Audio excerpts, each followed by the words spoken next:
আমার সকালটা কত ব্যস্ততায় কাটে দেখো শুধু।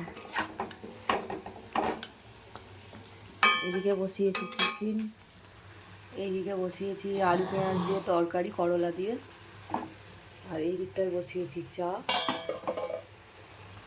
আর এই যে ভাত হয়ে গেছে, আর এইদিকে পটল ভাজা হয়ে গেছে।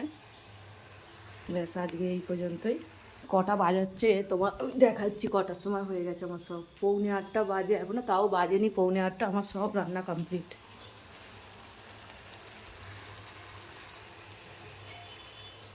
তোমাদের কার কার এরকম ব্যস্ততায় কাটে সকালটা জানিও তো আমার মতন।